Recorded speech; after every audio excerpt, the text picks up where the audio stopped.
I'm Jerry Craig with the Vet Voice. On behalf of Veterans for America First and Veterans for Trump, I have the pleasure of speaking with Sam Anthony, who is a mover and shaker in the journalism world. He has the Your News Know Everything site that's taking off, and we're going to see how we can work together to promote the Veterans for America First merchandise, or not merchandise, but the materials and the messaging, and right now the films.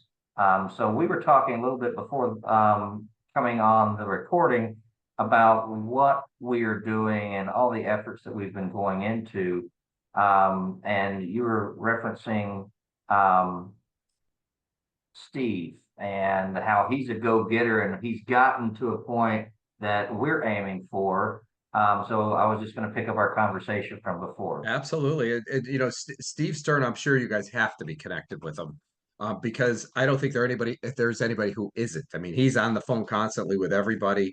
But I was with Mark Fincham over the weekend at something called Operation Restore Freedom. It was, I don't know if you see that, but it's something that we went to, and it was a panel of people, and their whole thing is election integrity. But it's not like election integrity where these are really smart people that understand the whole systems, everything from the Dominion machines to the paper that this stuff is made on. Right. So they did 20 audits, 20 states. They audited every single county, every single voting area. Right. And now what they're doing is they're suing all the states because for fraud, because they're using their laws against them. This is the one I remember. There was so much information that came at me, Jared. They on their books, for laws, the one state was you could only have 60 bad ballots out of 100,000, which is minuscule, right? In the scheme of things, because they Right. said we're people, there's voter error. So, 60.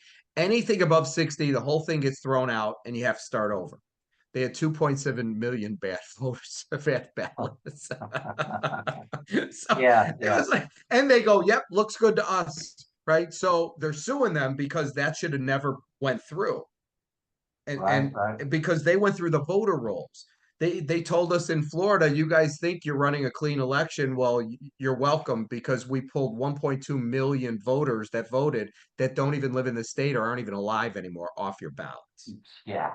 Yeah, I've done 1.2 a lot million. of vote integrity with Mark. Mark and I have been to several events. I think we share opinions on the traceability of each ballot, the physical ballot with the paper that's being, promoted out of Texas and metering it in a certain way. So not only knowing the tech behind it, but also knowing the operation, the MO of the people who want to commit fraud, knowing the low tech ways that they're defrauding and harvesting ballots to interfere with the election. I forget who it was. Maybe it was Kerry Lake saying it's not one thing that they did. They did everything. They Yeah. did everything, just different places chose different avenues. So I think that those numbers that you're talking about are the inconvenient laws that I'm sure are going to be litigated pretty heavily. And it'll take probably 5 years, right?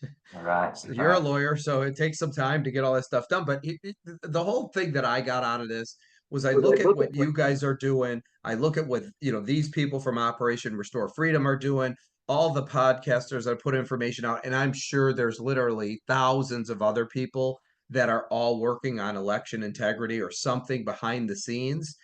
And over the next 5, 6 years, I think it's all going to kind of come together.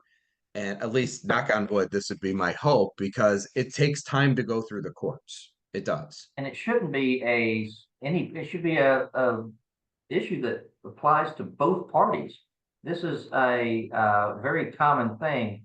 I'm starting to see even Democrats accusing the system of being rigged in some way. And if there's a cloud, why don't we simplify things? In Georgia, we have the standard of the commission being able to make the decision as to what vote tabulation devices they use based upon practicability. Now, that's based upon, is it feasible? That's the real issue. And the courts are trying to say that the word impracticable means impossible. So we have that, as you would put, a 5-year battle. And as we know, election cycles go a lot faster than litigation cycles. I don't know if that's the Exactly. greatest thing, but I ran for U.S. Congress in 2022, and there were some irregularities on those ballots. And the people that were on the same ballot as I was are still in litigation currently now. And it interferes with your ability to do what's needed in the meantime. So enough about me, but as we promote candidates moving forward, we want to promote candidates that are going to promote the America First agenda. We want to promote candidates that have a history of doing what they say they're going to do.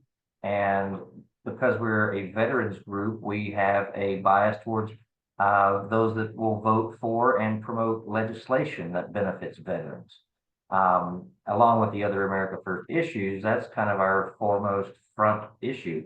And I'm not a veteran myself, I'm an advocate. And when I advocate for a group or an individual or a client, it's typically the most vulnerable client or the person that's just having the most vulnerable moment. And what class of people in the United States are more vulnerable than our veterans? And that's kind of my 2 cents about why I'm involved with what I'm doing. This is not about grandstanding about me or our organization. It's about getting our country back on track. And I understand your site and your organization is able to get it out there, get the message out in a more of a, say, a different avenue in addition to our channels of communication. So I appreciate everyone coming together to work together. So Yeah, me too. I think it's awesome to see everybody trying to fix this problem. And it's going to take some time, but at some point in time, it's a knock on wood, this is all going to come to a head and it's going to be fixed because this has got to change. I mean, when you have politicians that, are standing in the way of, your driver's license, show me your driver's license, show you're a resident of the state before you could vote, right? And, they're saying that's racist. Are you kidding me? Why don't you go to Russia and see if you could cast a vote? I yeah, mean, those people need to be eliminated at this day. I mean, you don't even have any rights to be in Congress. right. I had a solution to the whole. I asked, who is that racist against? And I've had a fight on almost every issue. I won't say every issue, but almost. And those that were trying to say voter ID and strict voter rolls were racist. I said, against who? And then, of course, you had different answers from different people, but nobody could explain that there was a demographic that did not have IDs already, except for the illegal aliens. That's the only class of people who don't already have an ID for some reason. So then you peel back and say, well, how do we solve this? And my idea was, if there is a focus to say that it is racist towards Hispanic or the Black community, why don't we have mobile ID registrations? Why doesn't Raffensperger set up mobile ID kiosks on a bus or an RV and go around to facilitate the IDs for those that are too impoverished or otherwise disenfranchised for the lack of an ID? And the reality is that population doesn't exist. When I said, okay, I think we can get some funding for a bus and the machines, and all I need some clearance on this, it was it hit Yeah. a We're not roadblock real interested in quick. solving the problem. Yeah, We want to keep it going. because the problem that they said exists doesn't exist at all. Exactly. But I definitely think that time will end up telling. We just have to survive in the meantime. We've got to get in office before we can change policy. And we've got 60 days, right? I think right now 60 days until the election and 2 days from early ballots being requested or absentee ballots being requested in North Carolina and Pennsylvania. So sometime this next week, we have a debate that we need to watch. And I hope that the debate does one or two things. I hope that Trump gets to ask the questions to the public that the moderators will refuse to ask Kamala Harris.